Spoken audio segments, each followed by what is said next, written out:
आपल्यासोबत मंत्री संजय शिरसाट आहेत. काय साहेब आज जे आहे ते आपण प्रचाराचा नारळ फोडला आहे, प्रचाराला सुरुवात केली जिल्हा परिषदच्या. जिल्हा परिषदेची निवडणूक ही अत्यंत महत्त्वाची समजली जाते. मिनी मंत्रालय ज्याला म्हणतात ती त्या पद्धतीचं हे मंत्रालय आहे. म्हणून इथं जाणारा सदस्य हा तेवढा ताकदीचा असला पाहिजे. त्या पद्धतीने आम्ही या जिल्ह्यामध्ये शिवसेना आणि भाजपची युती करण्याचा प्रयत्न केलेला आहे. परंतु काही ठिकाणी काही लोकांना बी फॉर्म देण्यात आलेले आहेत. आमच्याकडून काय गेलेत, काही BJPकडून गेलेले आहेत.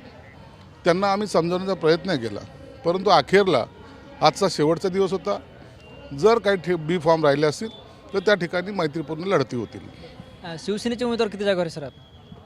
शिवसेनेचे 25 जागा ज्या होत्या युतीमध्ये, पहिले आम्हाला 25 आणि त्यांना 27 अशा होत्या. परंतु आता जे काही बी फॉर्म गेलेले आहेत तर ते 5-1 जागा इकडे पुढं मागं झाल्या असतील.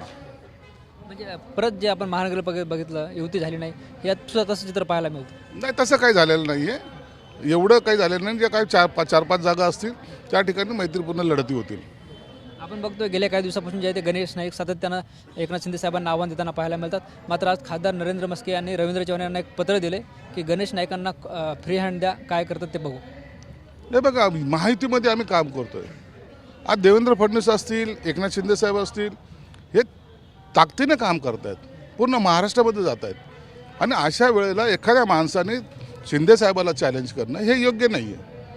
म्हणून आम्ही देवेंद्र फडणवीस साहेबाचा तसा सन्मान ठेवतो. भाजपचा काम करतात. शिंदे साहेबाच्या तोंडात नेहमी मोदी साहेब असतील की अमित शहा साहेब असतील यांच्याबद्दलचं एक आदरयुक्त त्यांची भावना असते. आणि असे कोणी जरी उठून काही बोलायला लागले तर त्याचा एक तर त्यांना पक्षाने त्याची दखल घेतली पाहिजे, नसता त्यांच्यावर काही कारवाई केली पाहिजे, नसता त्यांना फ्री सोडलं पाहिजे. एकदा पाहू तर करू ना. हे उगाच आव्हाने हे कितपर्यंत चालणार आहे. म्हणून एकनाथ शिंदे साहेबांचा अपमान आम्ही सहन करणार नाही, एवढं मात्र निश्चित आहे. तुम्ही सुद्धा या संदर्भात मुख्यमंत्र्यांसोबत बोलणार होते, काय बोलणं झालं? मुख्यमंत्र्यांसोबत आज कॅबिनेटची बैठक होती, ती संपूर्णच मी इकडे आलेलो आहे. निश्चित त्यांना मी काय सांगायचं ते सांगितलेलं आहे.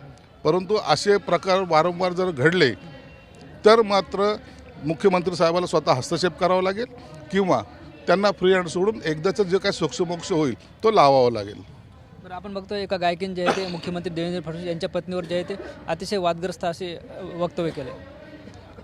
ते बघा, मुख्यमंत्र्याची पत्नी म्हणून नाही तर कोणत्याही महिलाबद्दल अशा प्रकारचं वादग्रस्त वक्तव्य करणं योग्य नाही. मुळात कधीच केले पाहिजे नाही. एक महिला आहे, त्यांच्याबद्दल जर तुम्ही असं बोलत असाल तर तुमची संस्कृती कळते. आणि मुख्यमंत्र्याच्या पत्नीबद्दल असं बोलावं, मला वाटतं त्याच्याबद्दलचा गुन्हा दाखल झाला पाहिजे ताबडतोबीने आणि त्यांच्यावर कारवाई झाली पाहिजे.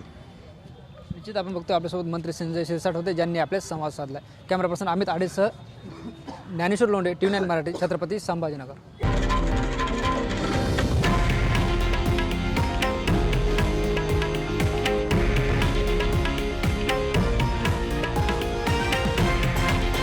हे आहे देशातील नंबर 1 न्यूज नेटवर्क आणि आपण पाहत आहात TV9 मराठी, एकमेव.